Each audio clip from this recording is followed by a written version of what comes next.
Storytelling is a key component of the games from LucasArts and BioWare because what it really provides is greater immersion for the player. It's important for this game in particular, the Old Republic, because we're really trying to add a fourth pillar to the MMO space.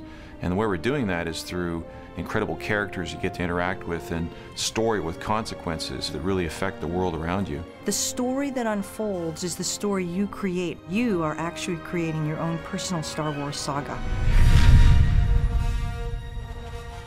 Star Wars is a classic story. It is the classic hero's journey. You've got a young man going out into the strange. He's experiencing amazing things that nobody else has seen. He's learning about the battle that everyone has between the light side of themselves and the dark side of themselves. And these are classic themes that appear again and again in Star Wars, and are themes that appeal to everyone. There's iconic moments, like moments of betrayal, moments of salvation, all these things that are really impactful, and it's that kind of imaginary but believable world. We try and capture all those in our games. We try and take that same kind of concept of, hey, you're making the ultimate decision. Is it salvation or is it destruction? And, you will have seen something maybe similar in the Star Wars movies, but we're bringing it to life in the game.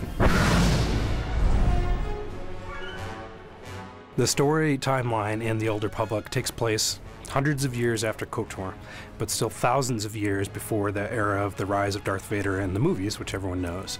And that gives us a really fertile, kind of unexplored part of the Star Wars timeline to work with. There's lots of Jedi around, lots of Sith forces around, so that gives us a lot of flexibility to create adventures for players to really get into. Everyone wants to have a lightsaber. That's a lot of kids' dreams, to have that lightsaber, to use the Force. And we want it to be in an era where it makes sense for there to be thousands of Jedi and thousands of Sith in the universe. This is a time period where the original Sith have reemerged. They have come back and surprise attacked the Republic. The Republic was not ready for it. They got pushed back very strongly. The Sith attacked Coruscant. They blew up the Jedi Temple and then pushed them into a really disadvantageous treaty. The Treaty of Coruscant has been holding for a little while, but is already fraying at the edges, and everything is very, very tense.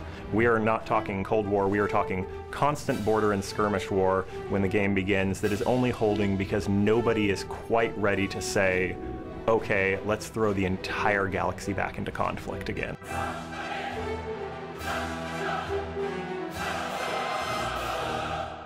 In addition to that, that broad story arc, you'll have separate stories for each class that you play in the game. So of all the classes, they'll each have their own separate, huge storyline to pursue. Not only do you say, hey, I have a bounty hunter fantasy, so I'm going to play a bounty hunter instead of playing a Sith, but now within that, you're going to have as much choice in that one class as you would have had in an entire BioWare game before. Because every single class gets its own story, and that's a story personal to the player. So he gets to have his own Star Wars trilogy. Whether he's a bounty hunter, whether he's a Sith, whether he's a Jedi, or one of the many other classes we're developing, each of those classes has a completely unique story. There'll be moments where you'll have ethical decisions, whether to kill somebody or not, or you'll have a master who challenges you, who used to be your friend, or a companion that you're playing with who doesn't like what you're doing and may decide to betray you. These are fully engaged characters, so when you're talking to someone, you literally, it's the camera works just like a movie, and if they're getting emotional, they're clearly getting emotional, and everything makes sense. And as a player, seeing that is going to be something that will be very surprising to people, because it's something that it's really at the level we're doing never really been contemplated. Actually having this true, engaging, long-term, hundreds of hours cinematic experience. You really want you to feel the player to have that emotional connection with the world, with the universe, and feel like there's another reason to play that keeps pulling them along long-term, so they feel like they have a reason to continue. Throughout it all, they feel like they're the actor and the director of the experience at the same time, at the center of this epic storyline in the Star Wars universe.